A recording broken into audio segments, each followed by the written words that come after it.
Thanks, Gene. Thanks, everyone. And if that didn't make you a little bit more nervous, Bart, I hope that was a good intro. Well, that was my intro. I'm Bart Hamilton, and I'm nervous, so bear with me. Okay, you can go ahead. Okay, I'm Bart Hamilton, and I farm in Bracken County. It's in the northern part of the state, right up next to the river. However, you can see from there, I don't have river bottoms. I farm there with my wife, Mindy, my kids, Abby, Ainsley, and Bryce, and my kids are the 5th generation on the farm. Consists there of, mainly what I'm talking about today is 110 acres there that I own, recently rented another 70. And my dad has 50 acres up the road, and that's actually where we take my calves after weaning, and I pay him to graze them the rest of the summer. You can see there it's really long ridge tops, and they get pretty steep on the hillsides. Farming is a hard business to get into without some help, and I got to mention that my family's a huge help to me, but my dad, I couldn't have done half what I have if it wasn't for his help. Far right there is my grandpa, my Papa Vern. He ran a dairy on the farm, and don't judge because it was the 80s, but I grew up on the fender of that tractor, and I got a lot of life lessons on there, I guess. But after my grandfather passed away, a friend of his and a friend of our family named Donnie Cummins, just a really good farmer, really good guy in our area. And he taught me a lot. He was one that always give advice, and the main thing he always told me was always remember this: it's not how much you've got, but it's how you manage what you've got. And to be honest, I was 17 and I already knew everything, so I didn't need to hear that. But what we do now, 50% of my time is spent on my carpentry business. I've been doing that about 18 years. And I'm blessed that the other 50% of my time is spent on the farm, and that is how I pay my bills. It's not just a hobby for me. I've switched from burley tobacco. I raised 5 acres of cigar wrapper tobacco, a lot more of a demand for that. I still sell 800 square bales of alfalfa and orchard grass, and I run about 35 cow-calf pairs, and recently started doing a little bit of freezer beef. Now, what I used to do, I grew 10 acres of tobacco. I baled hay on every inch of hay ground that there was anywhere. I continuous grazed only about 15 cows on just the steep parts that I honestly considered completely useless on my farm. And I have bush hogging pastures there once in the fall because I did hog down bushes. It was every weed you could imagine as tall as a tractor, and I had to run in second gear, to be honest, to get over all. It took a lot of time and a lot of fuel. Les already talked about a lot of it, 342 days, basically year-round calving. And I worked full-time at that time trying to pay bills, and I was getting tired. I'd feed hay. Some of this is embarrassing, but I'm just telling you the truth. I started feeding hay on November 1st, and honestly, I'd feed it for almost 6 months. I fed most of that on a heavy-use rock pad, come in at dark, trying to put it out there. 1 month in, it was a disaster. That's the only word for it. Mud everywhere, and I'd try and scrape manure off that. I'd end up scraping more rock than I did manure. I was the poster child for inefficiency, and I didn't manage my farm. Honestly, it managed me, and I thought, I got to do something different. This ain't working. I talked to David Appman one day, and he told me that Dr. Anderson was looking for some willing farmers. That was honestly kind of a mess, and I was the prime candidate. So him and Ben Kreich, David, they came out, and that's the best decision I ever made, to be honest. Again, he's already talked about a lot of this, but we got everything to, first of all, if you don't weigh your cows and calves, it's hard to manage anything that you have. And, you can't manage anything that you don't know. But we switched everything to fall calving. We started preg checking. Again, he already talked about it. AI went from 342 days to 55, and I've been able to keep that for multiple years. The main thing that helped me was it allowed my whole herd's nutritional requirements to be all condensed down to one time. Far easier to manage that way, and culled a lot of unproductive cows, too big, feet, udders. But the main thing is keeping detailed records. I can't say enough about that. Again, if you can't manage what you don't know. And in that, when I started doing that, all the holes showed up. Big cows, they weighed literally from 15 to 1,900 pounds. Some of them were bigger than the bull I was turning in with them. Even when I got my tight calving windows, those big cows, the 490 pounds, that's the best. That's the heaviest calf I had. And I fed grain to them all winter, poor quality hay, and again, spreading manure. I hated it. I hated that job. I had welfare cattle. That's the only way to put it. A quick story. I watched a calf walk from its mother about 200 feet to the left one day when they're all gathered around the hay ring. They'd wait for me at 5 o'clock. They knew what was happening. This calf wanders off on his own, and I don't speak fluent cow. But she went and got that calf and brought it back, and I could see her lips saying, you don't have to lift a finger. This guy's been working on this tractor for us all summer. I promise he'll bring it right to you. Here's a lot of things I went to. Grazing school, master cattleman, grazing conference, met Jim Garris there. I really liked his take on, your cow should work for you, not you working for them. And I was the picture of that. Watched a lot of videos. There's one fellow I liked in particular from the Georgia Forage and Grassland Council, Ted Hughes. Older gentleman, he had a simple saying, and that stuck with me, that God made cows and God made grass, and anything you put between them is expensive. Changes I made. Here in Kentucky, we get a lot of cost share money, and every year I got approved for that. It used to be spent on hay equipment, and I started putting in cross fences. I subdivided into 10 permanent pastures, but with the polywire I got, I break it down into 20, 30, whatever I need. Everything that I'm telling you depends on weather. What I'm giving you is the plan. But especially I started taking my coal cow money and started buying back smaller brained heifers, smaller framed heifers. And again, the AI bulls, we used what would complement some of my smaller, more productive cows that I already had, and started hay testing. Back when I was still baling all the hay ground I could, David suggested one day that we test some hay, and it was the last of my first cutting. It was about the 3rd week of June. Honestly, I didn't think it was that bad. He came out and tested it, and it was 3% protein. He said he tested rice straw that tested 3% protein. So that's where I got focused on forage quality. I will not make hay if I cannot put it upright. Like bush hog it, put the cows in it, whatever you have to do, because I was wasting my life on a roll baler for nothing to come up with something completely useless. And we started soil testing everything. You can't tell because I'm sideways on that hill, but you look at the angle of the trees, that's steep ground. I called that useless 10 years ago. The pH was low. We got that corrected. All it needed was just a touch of potash, and since then I've never added any fertilizer. Chemical control was not an option for me. If you've ever been to Berlin, it looks like it did 40 years ago. There's tobacco on every ridgetop. You cannot spray chemicals near that stuff, my own included. I wouldn't do something to my neighbor I don't want him doing to me. But my dad and I, we started clipping the pastures, and I have clipping instead of bush hogging because once I corrected all this, that was goldenrod. I wish I had before and after pictures, but at the time I didn't think anybody would care but me. But when we go through now in May, at the end of it, we clip it off about 7 inches. I can go over my same ground twice as I used to once, and that's the truth, believe it or not. But we bush hogged in 2nd gear, now I go in 5th. We just clip it off. You can see what you're doing. And in August, I clip it a little lower at about 5 inches, apply 50 pounds. That's the most I've ever put, especially in a year like this one. It's all you can afford. But unrecognizable is all I can say about from what they were to what they are now. Hay production, not a lot. I do 15 acres alfalfa and orchard grass. The first cut, and I always wrap for haylage. There's no weather ever in the spring to get it up in our area. All goes well, 2nd, 3rd, and 4th cutting. I square bill, and I still sell a lot of that for horses. Again, it is a family farm. Don't judge again, but that's my 16-year-old daughter, and my dad rakes, she bales, and it comes right to me on the wagon. I'll talk about the 5th cut and grazing in a little while, but and then I make 20 acres of hay on the rented farm I told you about, and I always bring that into my farm.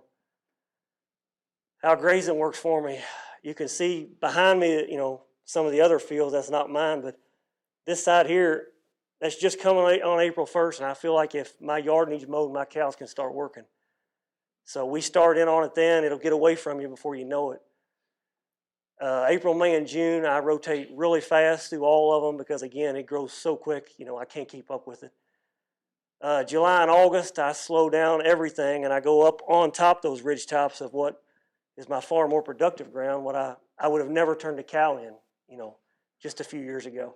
Thought they would ruin it, But my only issue with being up on top of the ridge tops, as you can see there, is I have no shade. So I have to back graze some in those hot of those months. But in the heat of those months, but there's a lot less fescue of what I used to consider hay fields, so the cows do a lot better on that up in the summer months. But every year in September, I always keep one field set aside, again, close to my working facility.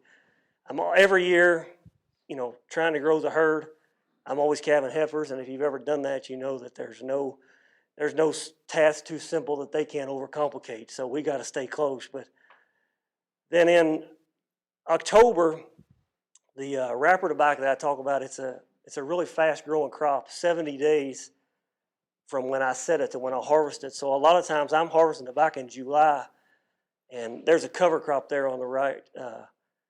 I always use rye, winter rye, cereal rye. It gets really quick growth if I get any moisture whatsoever. That's 5 days after I seeded it. I mean, it's fertile ground, but it comes up in a hurry. So by October, I usually have some really good grazing, and the weather's dry enough I can get my cows in there on it. So I usually fill in the October month with that. Once I reach about November 1st, somewhere in that range, my alfalfa I feel like has already gone dormant at that point, and I'm not afraid to go in there, and as you can see there, we graze that. And this is the time of year where my calves are growing with the fall calving herd, and my cows and calves really start to grow when we go in on this right here. And then I guess my grazing when I really focus hard on it is when I get in December and I get into the stockpiled fescue. And again, with a year like this one, I still did apply some nitrogen, but it's expensive grass, and I have to treat it that way.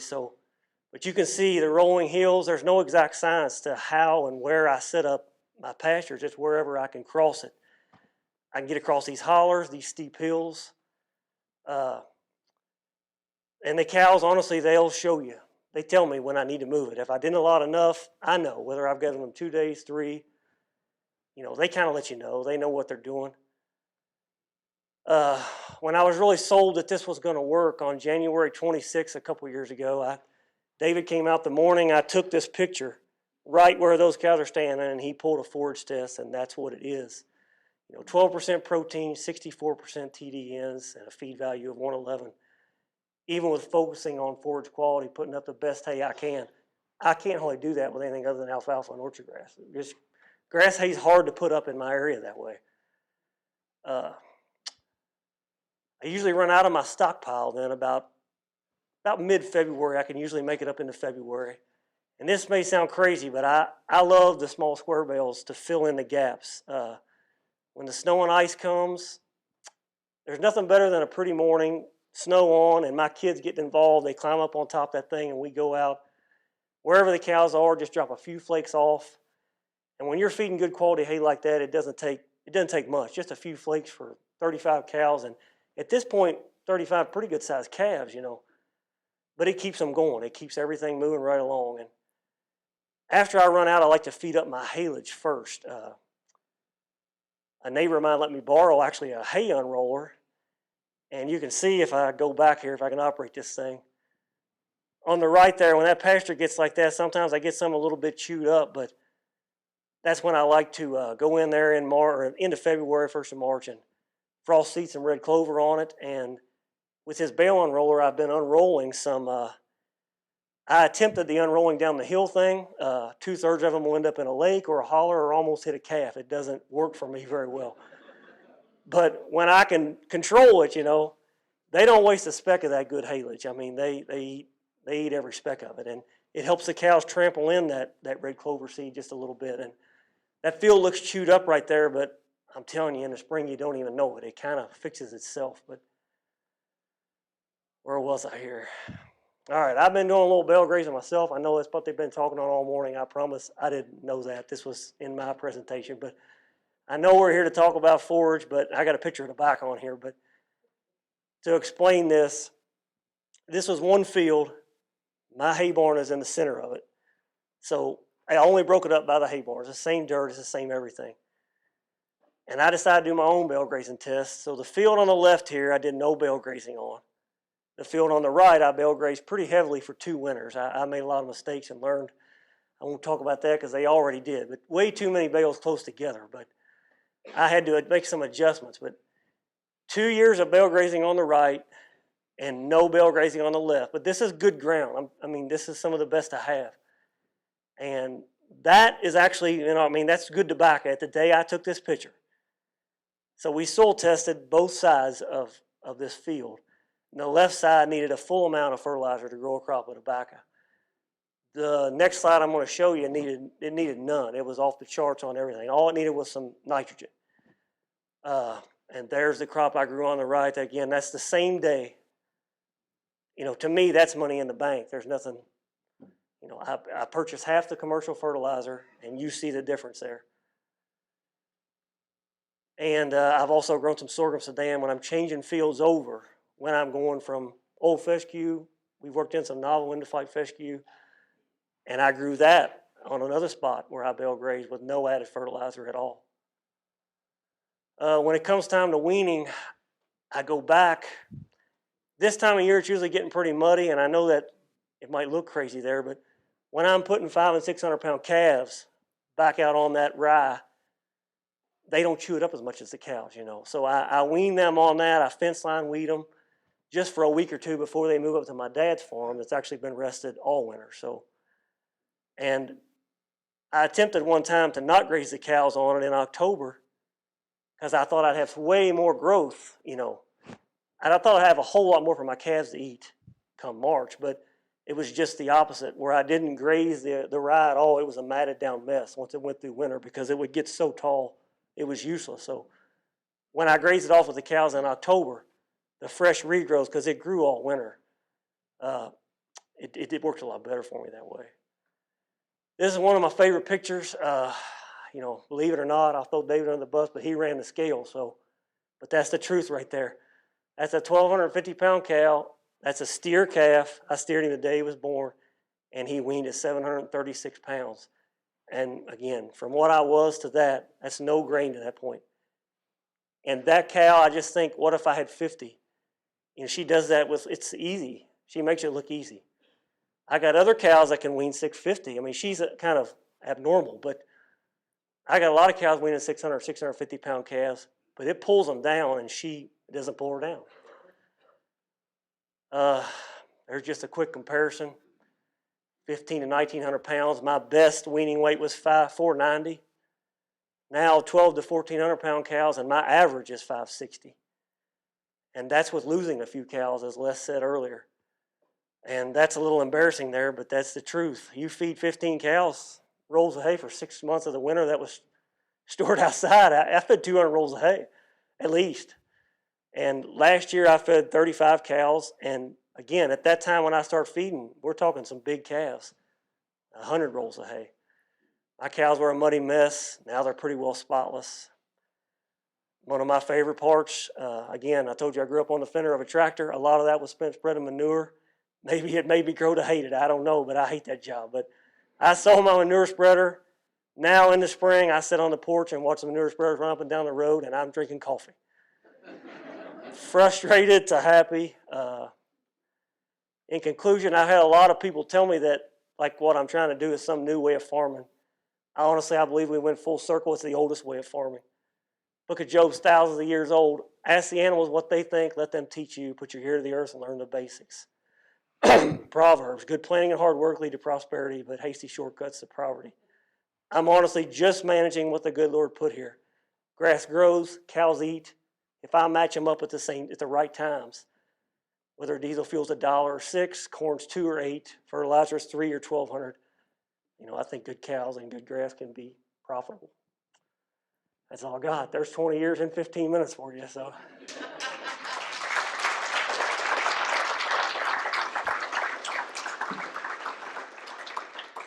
Questions? Don't ask hard ones. Don't. Where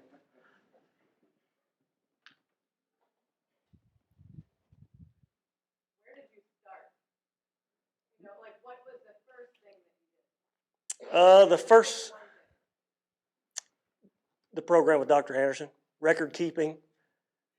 You can't fix a problem until you know what it is. Like when I wasn't making money, I sat here and think, what's not working and what is? And the answer to that was, I don't know. I don't know what I got. Until you find out what you got, there's no way you can correct it. Les, well, you. First thing I did was talk to my county agent. Yeah, there's a wealth of knowledge in this room that's not, it's not just that they'll help you, they're eager to help you, honestly. How do you use the novel fescue? What do you think you see when you put it in? Well, the cows, that's where they go. One of the fields that is separated, one side of the hill is the old type of fescue, again with a lot of red clover. And the other hillside, where I split the paddock, is the novel. And I'm going to have to separate it again because they won't stay off the novel. They won't go to the other. They eat what they like. Again, they'll show you pretty much where you need to split your paddocks and things. Have you seen an increase in fertility with the novel and the Well, not really, because I'm breeding in December. So once all that other fescue, I feel like it's pretty much the same, whether it's Kentucky 31 or the novel. During my breeding season, I don't have that issue with the heat, really. Does that make sense? Anybody else? Yeah, maybe a week or two. Every winter I end up with a little bit of, an 8-inch rain, some snow melting, and I use it a little bit. About every 3 years or so now, I hire a neighbor to come up with his manure spreader, and we'll scrape a little bit of rock up and go spread it somewhere, but that's about it. So, Bart, with the lack of growth this fall, how are you managing your grass so that, you preserve what you got? This time of year, to me, it's a perfect time to, hay is a necessity sometimes for me, and this is a time when I like to feed hay this time a whole lot more than I do in the spring, because any of what I used to consider a hay field is weaker, and now I can go back out there. If it's not one that I'm stockpiling, which normally I stockpile with steep, I get better water runoff. They don't chew it up quite as bad as they do up on the level, but I try to feed my hay right now. I've been feeding hay for a couple weeks and spreading it. I can put the roll where I want, and they eat it. They spread manure a lot better that way on the weaker ground that way. And I did still use some nitrogen fertilizer, just 50 pounds, but, I spread it in the rain. David kind of laughed at me. I got a Herd 750 spreader, and we put, I buy nitrogen in bulk bags, and I bucket it. I just backed in my thing, and I bucket it in it doesn't take as long as you think, and fill it up. And so I got, September 3rd, I spread it. We had 8/10 of rain September 4th, and with the exception of yesterday, a little spit of 3/10 maybe, I haven't had a drop between then. And honestly, it's the only grass I've got that's still holding on. It's still bright green, what I'm stockpiling, but I'm going to have to be very careful this winter because I got some very, very expensive grass out there now, because I didn't get the growth I should have. I got half the yield, but does that answer your question? I've kind of rambled. Anybody else? With renting that 70 acres, I want to grow. I'd like to have 50 or 60. I'd like to have 50 or 60 of that, honestly. That's what I'd like to have. That's making money.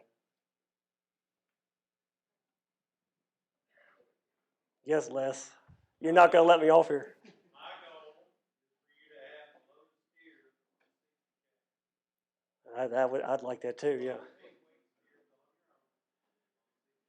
That would be great. And my dad, he used to run some cows on his 50 acres, but after seeing what we were doing and everything, I mentioned to him about grazing them. So his farm's been rested all winter. So when we go up there, he really enjoys himself, and he calls it exercise, as one of them said earlier. And he grazes them on that 50 acres until about August. And some of them, that calf there, I think, was 940 in August, where the others were 800. You